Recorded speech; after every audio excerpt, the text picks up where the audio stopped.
세상에 멀어지고 성경을 멀리하면 세상에 가까워집니다. 성경을 멀리하면 세상에 가까워진다. 지금 이제 8월입니다. 그죠? 그러니까 구약은 다 뛰어야 될 것 같아요. 시간이 없죠. 저도 시간이 좀 없는 것 같습니다. 우리 별로 여기 우리 전부 다 그 성경 읽어요? 하루 1년에 한 번은 뛰어야지. 이렇게 우리 에나 엘리야 엘리야나 엘리라이 알았어? 오케이?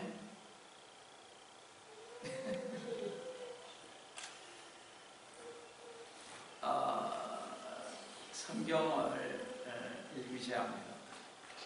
나중에 정말 주님이 성경 몇 번 읽고 왔냐 그랬을 때 어떻게 대답하실지 생각을 해보시기 바랍니다. 오늘도 질문에서 여러분과 함께 은혜의 말씀을 나누려고 하는 것은 아까 본격해버린 하나님의 말씀인 킹제임스 성경 사무엘하 15장 1절에서 21절에서 하나님의 마음에 맞는 사람 다윗 왕 강의 30번째로서 다윗 왕의 아들 압살롬의 반역이라는 제목으로 이 시간 은혜를 나누려고 합니다. 여러분이 잘 알다시피 김영삼 대통령 때 1979년 12.12 사태와 1980년 5.18 광주 학살 때문에 특별골 제정을 서두르고 전두환 대통령과 전 노태우 대통령을 구속하는 사태에 이르고 있음을 보게 됩니다. 그 당시 사태를 김영삼 정부는 반란으로 단죄를 하고 있다는 것입니다. 이 반란이라는 뜻은 사전에서 찾아보니 반역하여 난리를 꾸밈이라 쓰여 있습니다. 다시 말씀드려서 현존하는 정부에 대한 반란은 특별한 상황에서는 정당화할 수도 있을 것입니다. 만약 국민의 권리가 현존한 정부에게 완전히 짓밟혔다면 폭정에 대한 자기 보존에 물어서 반란은 있을 수 있을 것입니다. 그러나 그 반란이 권력욕이나 정부에 대한 혐오나 그리고 속임수에 따라서 비롯된 것일 때는 또 사적인 목적에서 야기된 반란이나 반역은 하나의 핑계질하지 않고 정당화시켜주는 것이 아니라는 것입니다. 그런데 오늘 본문에 압살롬의 반역을 보면 자신의 권력욕과 아버지에 대한 혐오 때문에 이루어진 반란이라는 것이란 사실입니다. 지난주에 설교에서 보았듯이 압살롬은요 자기 누이 다말이 강간당한 사건 후 2년 이상 복수의 기회를 기다리며 치밀하게 준비해서 이복형 암논을 쳐 죽였습니다. 그리고 압살롬은 3년간 피신하여 외가인 그술에서 망명생활했습니다. 그 후 요압 장군의 도움을 받아 예루살렘으로 돌아왔습니다. 다윗 왕이 그를 만나주지 않아 2년을 따돌림 당한지 집안의 반연금 상태로 그냥 지낼 수밖에 없었습니다. 다시 요압 장군의 건의로 아버지 다윗 왕과 만나 서로 입을 맞추고 다윗 왕과 압살롬은 화해했으나 실은 압살롬에게는 마지못한 화해였던 것입니다. 이러한 부왕 다윗과의 불화가 결국은 압살롬으로 하여금 4년여의 준비를 거쳐 구테타 즉 반란을 일으키게 만든 요인이 되었던 것입니다. 압살롬이 다윗의 앙심을 품게 한 것은 다윗의 책임이었던 거죠. 왜냐하면 다윗은 암논의 처자를 암논을 벌했어야 옵니다. 압살롬의 누이 다말을 욕보인 그 아들을 왕세자에게 그대로 묵인했다는 것입니다. 나사를 다칠 때 그토록 공과 의를 행했던 다윗 왕이었으나 그러나 다윗 왕도 자신의 가정만 공의로 다스리지 못했던 것입니다. 우리도 그렇잖아요. 다른 사람은 막 비판해도 내 자식들한테는 비판 잘 못해요. 감싸지. 우리 그렇습니다. 다른 사람은 조금만 해도 막 이게 눈에 불안했는데 내 자식은 남만 잘못했어도 감아져요. 이 다윗왕도 그러십니다. 그뿐만 아니라 큰아들 암논도 큰 죄이지만 셋째 아들 압살롬은 암논을 죽인 살인죄를 지은 더 큰 죄인이었습니다. 그렇죠? 그런데도 압살롬을 처벌하지 않고 그냥 예루살렘에 데려온 것을 보면 엘리 제사장처럼 나이가 들어서 단호한 태도가 살아버려졌든지 아니면 자기가 행한 밧세바의 죄 때문에 도덕적 거리를 잃고 마음이 연약해져 통찰력이 흐려진 것인지 알 수 없으나 어쨌든 불의를 용납하고 가정이나 국가의 기관이 붕괴되고 말았던 것입니다.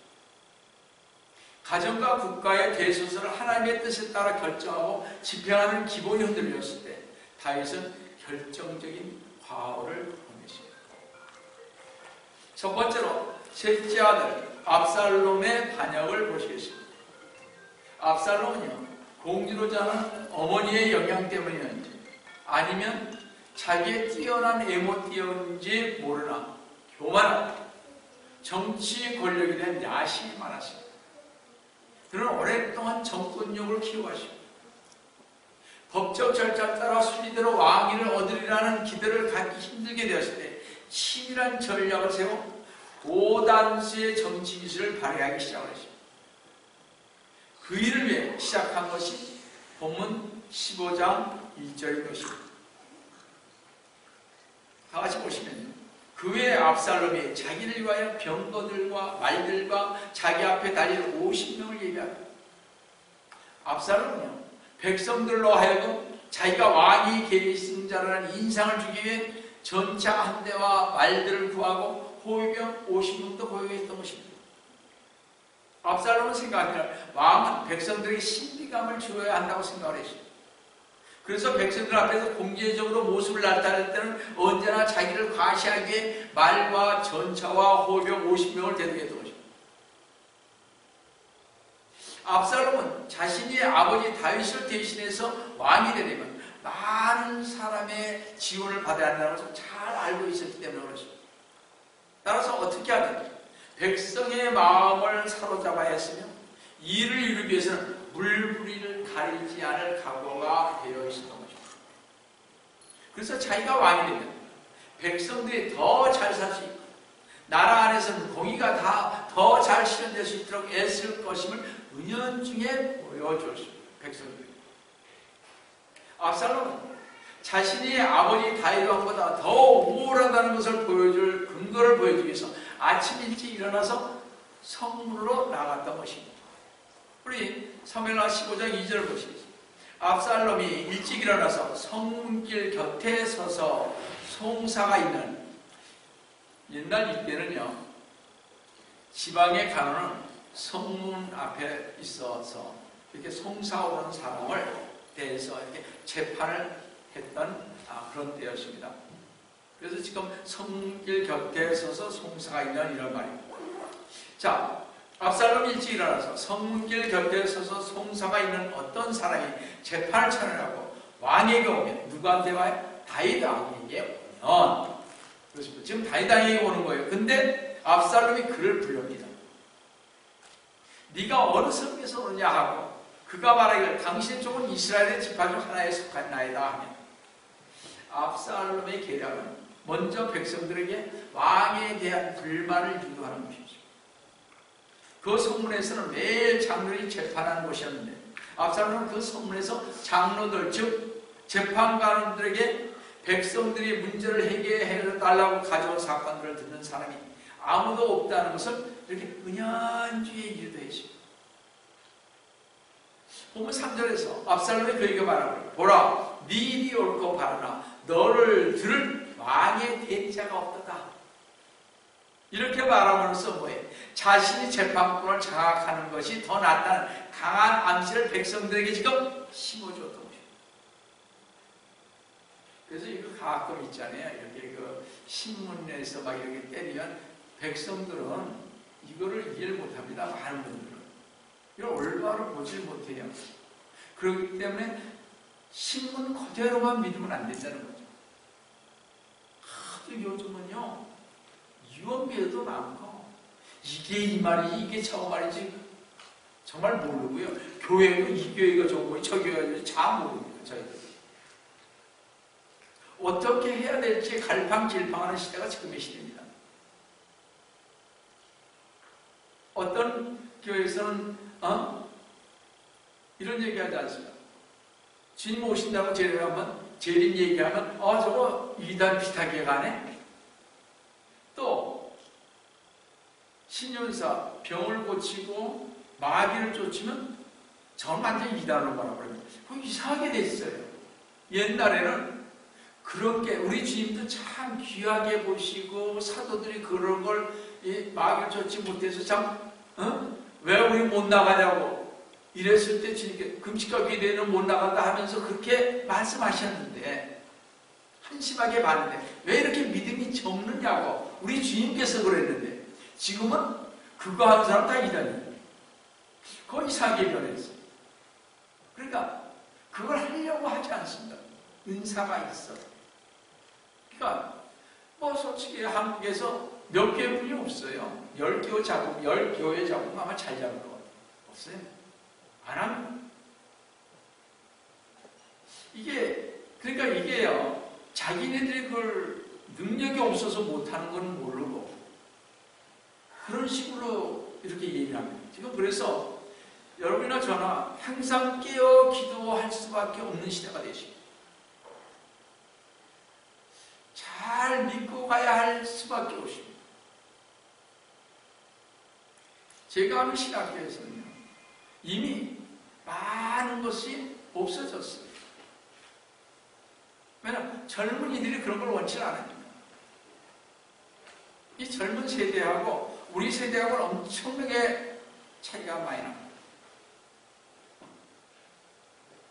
참 이상하게 지금 변해가고 있습니다. 말세니까 이렇게 말을 돌리면 뭐 쉽지만 그럼 나머지 세대들은 어떻게 하느냐 이런 거예요. 그들은 누구한테 배워야 하느냐. 그래서 제가 늘 말씀드리죠. 영의 눈이 밝아져야 영적 눈이 떠지지 아니하면 분간을 할 수 없는 시대가 되어버리죠. 그래서 여러분들은 성경을 많이 보셔야 하는 것입니다. 자, 우리 4절 보시면요.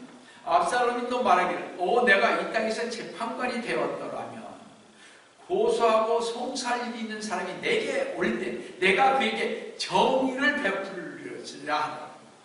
사실 압살롬은요 왕이 되기 위해 선거운동을 하고 있었습니다. 그렇죠? 선거운동이죠. 완전히 지금 시대로 말합니다. 또한 선거 공약과 같은 내가 올 때 내가 그에게 정의를 베풀시라 이렇게 하는 것이죠. 그러나 실제로 그거 생각하면서 구테타였고 그 약속은 지지자들을 한국이 위한 새빨간 거짓말이었습니다. 모든 나라의 백성이 다 그렇지만 걱정이 되는 것은 이 이스라엘 백성이 압살롬의 의도를 꿰뚫어 볼 수 있을 만큼의 분별력이 없었다는 것입니다. 압살롬은 카리스마적인 인물이었으며 청중의 분위기를 파악하여 호감해가는 인물로 쉽게 받아들여지게 하였다는 것입니다. 또한 정의의 금질인 백성들을 감동시키는 제스처를 쓰기도 했던 것을 볼 수가 있습니다. 우리 5, 6절 한번 보세요. 그리하여 누가 그에게 와서 그에게 절하려 하면 그가 손을 내밀어 그를 잡고 입맞추더라. 얼마나 정이 많아요. 그죠? 다정다감하죠. 6절에 왕의 재판을 청하려고 오는 온 이스라엘에게 압살롬이 이같이 행하여 압살롬이 이스라엘 사람들의 마음을 도둑질하니 하나님은 아십니다. 근데 이 백성들은 모른다니까요. 자, 생각해보세요. 자, 백성들은요 왕자가 와서 손을 붙들고 입맞추고 소송을 자기에게 맡게끔 들어주니 얼마나 고마웠겠습니까? 백성들의 마음이 차차 압살롬에게 그러니까 향하게 되었던 것입니다. 어느 정도 백성들의 마음이 자기에게 향하고 또 자기 세력을 키웠다고 생각했죠. 압살롬은 몇 년 동안 기다리고 노리다가 이제는 거사할 시기가 되었다고 판단하여 헤브론으로 가기를 원했습니다. 다시 보면 7절에서 9절 보시겠습니다. 40년 후의 일이라 다윗이요 사무엘 선지자로부터 기름 부음을 받은 후 40년 후에 압살롬이 반역할 때까지입니다. 40년 후에 압살롬이 왕의 구하기를 내가 청하니 나로 가서 내가 헤브론에서 주께 서원한 내 서원을 갖게 하소서. 왕의 종이 시리아 그 솔에 있을 때 서원하여 말하기를 주께서 참으로 나를 예루살렘으로 다시 돌아가게 하시면 내가 주를 섬기리다 하였나이다 하니 왕이 그에게 말하기를 평안히 가라 하더라. 그러므로 그가 일어나 헤브론으로 가니 압살롬은 자기 아버지 다윗 왕이 하나님만 의지하는 경건한 신앙의 사람인 것을 알았기에 신앙의 거구로서 자신의 목적을 이루려 했습니다. 명확한 압살롬은 하나님의 거룩한 이름을 헛되이 사용한 것을 볼 수 있습니다. 고의적인 거짓말입니다. 이제부터 하나님께 예배하고 뭐라고 하세요? 내가 예루살렘을 다시 돌아가게 되면 하시면 내가 주를 섬기리라.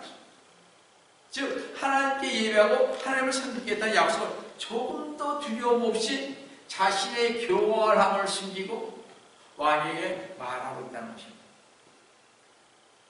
압살롬 백성들 앞에서는요 정부에 대한 비판자로 경건한 왕 앞에서는 어떻게 거룩한 서약을 지키는 헌신적인 신앙인의 사람 행사하고 있는 것이며 또 고상하게 보이기 위해 예배를 가장하고 있다는 것입니다. 이 얼마나 가증스러운지 알 수 없습니다. 그렇죠? 요즘 많은 정치인들이 종교를 등에 업고 정치를 하는 것을 많이 볼 수 있습니다. 사실 다윗 왕은 자주 압살롬을 위해 기도했습니다. 이제 다윗 왕은 자신의 감과 하나님 앞에 응답되어서 압살롬이 예배를 드리기 위해 헤브론으로 가는구나 생각을 했을 것입니다. 부모로서 얼마나 기뻤겠습니까? 그렇죠?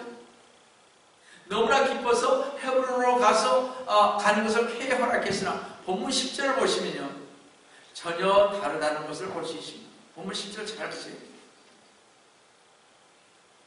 그러나 압살롬은 정탐꾼들을요 이스라엘 온 지파에 들이보내 말하기를 너희는 나팔 소리를 듣자마자 압살롬이 헤브론에서 치리한다라고 말하라 하더라 하십니다. 압살롬은 여호와께 예배하기 위해 헤브론에 간 것이 아니라 자신이 이스라엘의 왕이라고 선포하려는 목적으로 간 것이죠. 헤브론은 자신이 태어난 곳이요 부친 다윗 왕이 통치를 시작한 곳이기에 왕으로서 선포하기에 가장 적합한 곳이라는 사실. 그리고 이스라엘 각처에 몰래 사람들을 보내어 압살롬이 왕이 되었다고 알리게 했습니다. 왕으로 선포한 다음 압살롬은 당시 지도급 인물 200명을 초청해서 자기 편으로 삼았습니다. 그분들은 본문 11절에서도 압살롬의 의도가 무엇인지 전혀 모르고 따라왔다가 분별력을 잃고 대세에 휩쓸려 이용당한 것입니다. 특히 이 반역의 결정 계기가 된 것은요 오랫동안 다윗의 고문이었던 아히도벨이라는 정치 거물이 압살롬을 지지했기 때문입니다. 사무엘하 15장 12절 본문을 한번 보겠습니다. 압살롬이 희생제를 드릴 때 사람을 보내어 다윗의 우선자인 길로인 아히도벨을 그에서 즉 길로에서 처하여 음모가 그도지니 압살롬과 함께하는 백성이 계속 늘어난다. 아히도벨은 왕의 고문으로서 다윗의 가까운 친구로서 오랫동안 함께 지내왔습니다. 그들은 신령한 문제들에 관해서 서로 얘기를 나누고 또 영적 승리에 영적 승리와 패배에 관해서 이 얘기를 나눴습니다. 그뿐만 아니라 국가적인 중대사를 함께 나눴으며 어느 길로 나아가야 할지를 하나님께 묻기 위하여 함께 하나님의 전에 들어가기도 했던 그런 분이었습니다.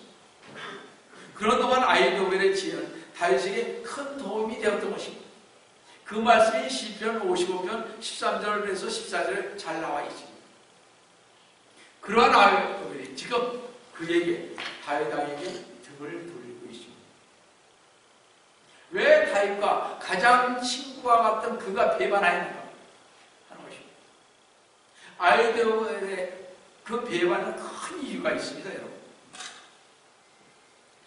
다 같이 사무엘하 23장을 한번 보시면요.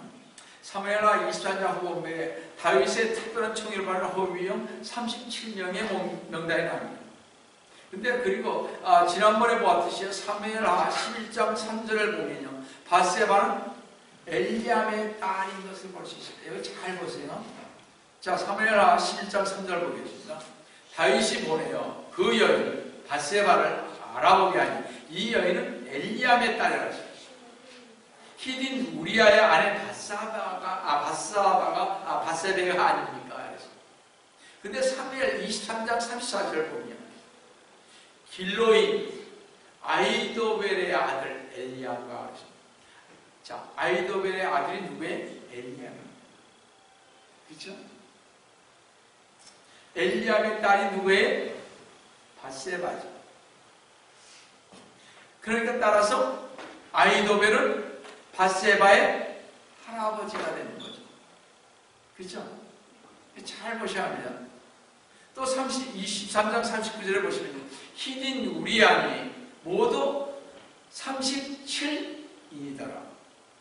여기서 보면 우리아와 엘리암은요 같은 동료로서, 그러니까 바세바의 아버지와 같은 동료입니다. 같은 장군으로서 다윗의 일을 수행했던 사람이었습니다.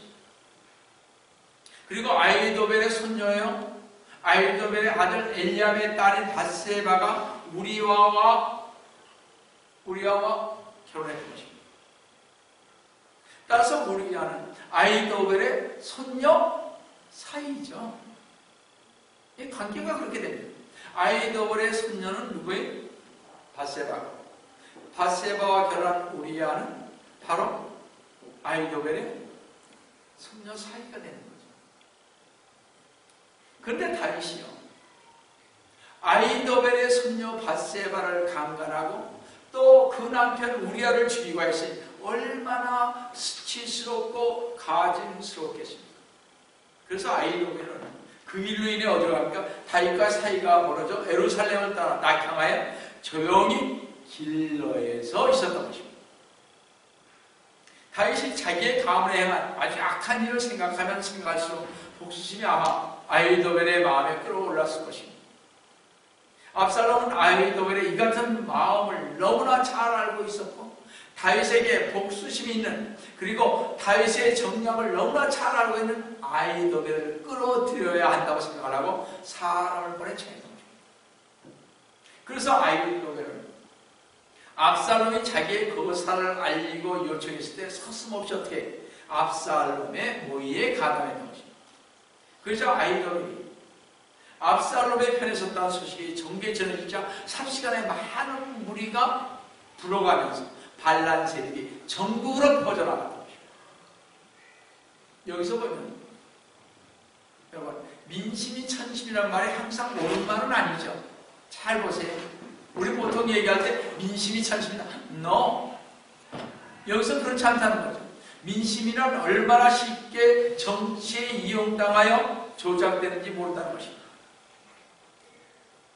우리 요즘에 댓글 사건 보니까 그렇죠? 참 이게 혼돈스럽게 만들어요. 그러면 백성의 정치의식이 발달하여 압살롬 같은 정치인들의 술수에 농락당하지 않은 수준을 유지하는 것이 가장 중요합니다. 특히 하나님의 교회에서도 영적 질서를 파괴하는 한두 사람의 선동에 넘어가지 않은 분별력이 참으로 중요합니다. 왜냐하면 어디서나 사탄은요, 압살롬같이 항상 으뜸되기 원하는 사람을 지켜세워서 하나님의 교회를 무너뜨리고 하기 때문에 그렇습니다. 따라서 우리는 항상 하나님의 말씀에 무장하여 이러한 계계를 물리쳐야 할 것입니다. 참으로 성경을 읽으셔야 할 것입니다. 두 번째로 이때와 충성스러운 600용사와 함께 도피하는 다윗 왕을 보시겠습니다. 자식에게 배신당하고 친구에게 배신당한 다윗의 심정이 얼마나 참담했습니까? 그렇죠? 어쩌면 다윗 왕의 인생 중에서 가장 비참한, 가장 처절한 순간이며 하나님의 백성 이스라엘의 파국을 맞게 해는 때였던 것입니다.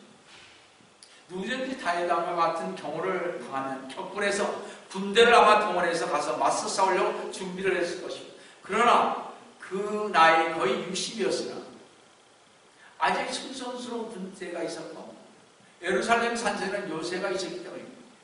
그러나 다윗은 자기 자신을 알았고 이 재난의 의미를 알았습니다. 다윗은 이것이 어디로부터 오는지를 알았어요.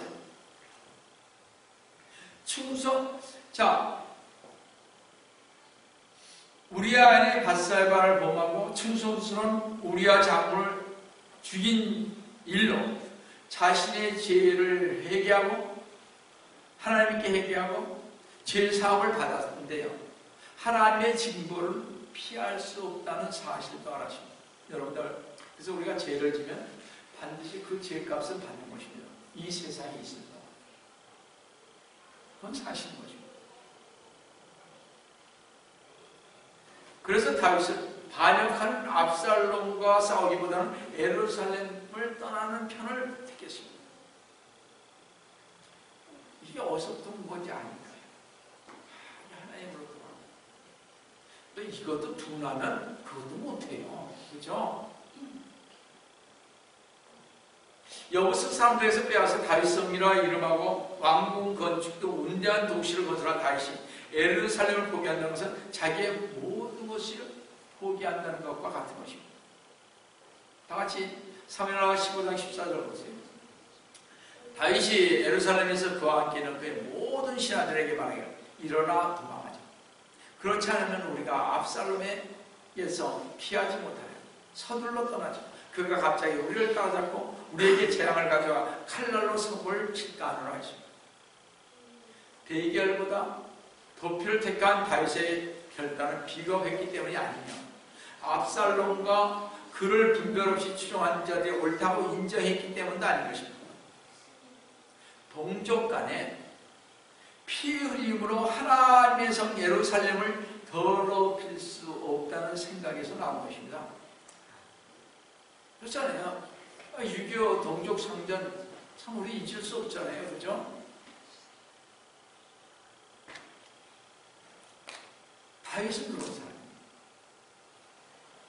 다윗은 항상 자신의 인생의 삶의 가치를, 즉 인생의 좌우명을요, 첫째는 하나님의 영광이었습니다. 잘 보세요. 그가 죄를 지었을 때요, 회개하고 나서 시편을 한번 보세요. 전부 다 하나님의 영광을 위해서 썼습니다. 어려움이 있을 때 다 하소연하면서 그렇게 썼어요. 그래서 다윗이 위대한 거죠. 우리가 어려움이 있으면 우리가 뭘 하려고 그러죠? 잘 보세요. 이번에 피 흘림이 있을까봐 둘째는요, 백성들의 유익을 위해서 했습니다. 이게 좀 다르죠. 마지막에 자기 안전이라는 자기 일생의 가치체계에 따라 선택의 것을 그린 것입니다. 다윗 왕은 왕권에 집착하지 않았습니다. 반역이 일어날 때는 한두 명이라도 더 자기 편을 포섭한 자가 세력을 얻습니다. 그러나 다윗은 애국인 왕실 군의대 600용사를 주는 이때에게도 자유를 주며 오히려 새 왕, 이제 왕이 됐잖아요. 압살롬이 왕으로 이제 등극해 자기 혼자 왕이 됐으니까 압살롬을 섬길 것을 고라고 했음을 본문 19절 20절에서 볼 수가 있습니다. 우리 본문 19절 사무엘하 15장 19절 20절 한번 보세요. 그때 왕이 가드인 이때에게 말하기를 어찌하여 네가 우리 함께 가려 하냐? 너는 내 곳으로 들어가서 왕과 함께 있어. 여기에 왕은 누구예요? 압살롬을 가리키는 것입니다. 너는 타국인이요 또한 쫓겨난 몸이라. 20절에 네가 어제 왔는데 내가 오늘 너로 우리와 함께 왔다 갔다 만족했냐. 내가 정처 없이 가노니 너는 내 형제들 데리고 들어가라. 자비와 진리가 너와 함께 있을지어다. 이 600용사들 중 많은 사람들이 다윗이 사울로부터 쫓겨를 받고 있을 때도 함께 있었던 그런 사람들이었습니다. 그런 다윗이 하나님의 기름 부음 받은 사실을 알고 있었고 또 다윗의 믿음을 목격했던 사람들입니다. 그러니까 이들은요, 하나님이 기름 부었지 압살롬은 하나님이 기름 붓지 않았다는 것을 알았다는 거죠. 여기가 차이점입니다. 누굴 택하느냐. 근데 어리석은 백성들은 하나님의 기름 부음을 몰랐단 말이에요. 하나님께서 다윗에게 어떻게 역사하실 것을 이들은 알았다는 거죠. 그러니까 그를 따라가는 것입니다. 이들은요, 사울왕에 쫓겨 유리하는 세월 동안에 이 용사는 언젠가 하나님이 다윗을 이스라엘 왕으로 세우실 것을 믿었고, 그래서 그들은 다윗에게 자신들의 운명을 맡겼습니다. 그들은 언제나 다윗 편에 섰으며 굶주림을 그와 함께 참고 견뎌온 사람들이고 다윗의 참 면모를 오랜 체험을 통하여 알고 있었던 그런 사람들이었습니다. 험난한 전쟁터를 다윗과 함께 했고 근 20년이 넘게 다윗의 후비병이 되어왔습니다. 우리도 잘 생각해야 할 것입니다. 하나님이 어떤 사람을 원하는 것인지, 이런 사실 때문에 이방인이었던 이때의 대답은 하나님과 다윗 왕에게 헌신을 표현하는 다음과 같은 말을 21절에서 했습니다. 이때가 왕의 대답하여 말하기를 주께서 살아계시고 내 주 왕께서 살아계시고 내 주 왕이 어느 곳에 계신지 생사불문하고 왕의 점도 반드시 거기에 있을 것이다. 전 이거 이렇게 읽을 때는 누구 생각나요? 얼른? 왕은 다윗이나 하나님 생각나는 말 비슷하게 하는 분이 누구예요? 루시 그랬죠. 그죠? 어머니.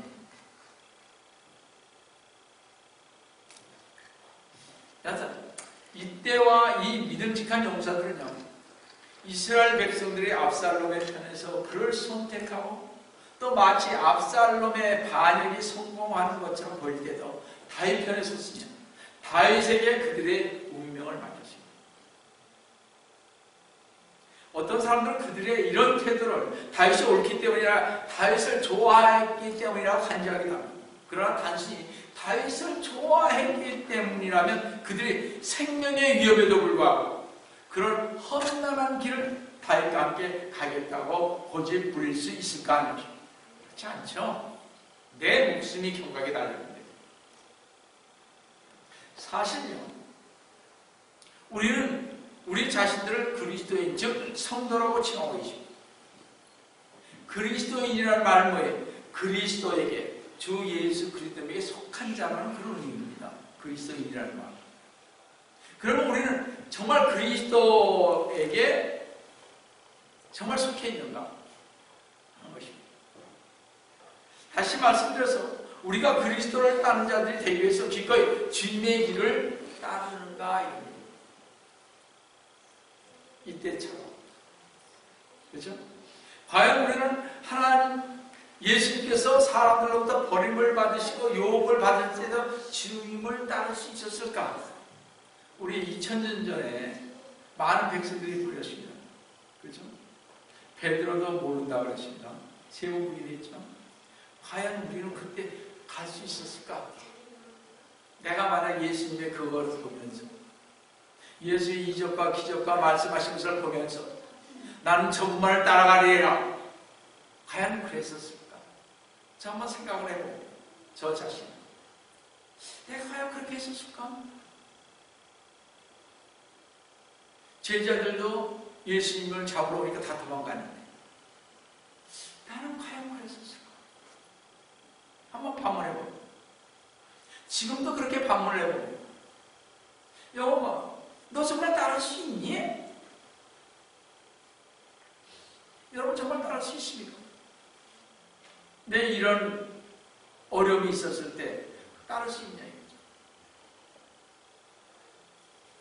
사랑하는 여러분, 우리도 이때가 그의 왕에게 말한 것과 같이 우리도 주님께 이렇게 말할 수 있어야 할 것입니다. 하나님의 사심으로 맹세합니다. 진실로 살든지 죽든지 이 정도 그것에 있겠나이다. 이렇게 고백할 수 있어야 될 것입니다. 이것은 그냥 되는 것이 아니라고 생각합니다. 어떻게 해야 돼?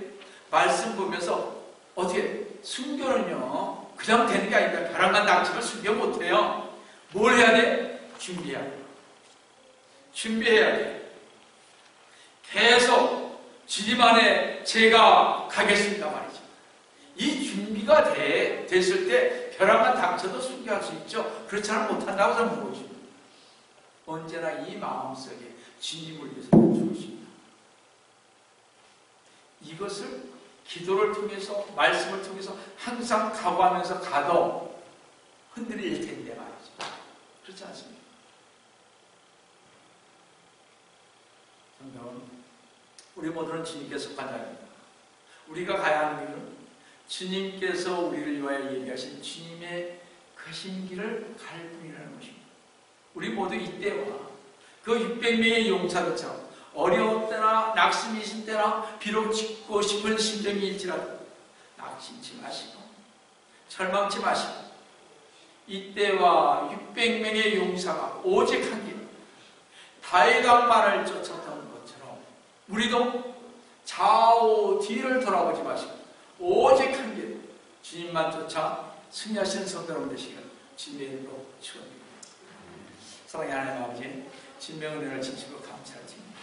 주님, 저희들은 과연 이때처럼 그 600명의 용사들처럼 이런 환경 속에서 따를 수 있었는지, 정말 우리 주님을 위해서 헌신하며 따를 수 있는지, 다시 한번 이 다윗의 이 압살롬의 반역을 통해서 저희들 깨닫게 해주시면 감사를 드립니다.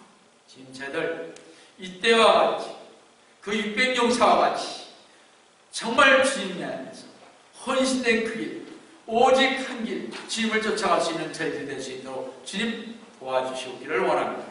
오늘도 주님께서 저희와 함께 해주시면 감사합니다. 주의 이름 받들어 감히 기도드립니다.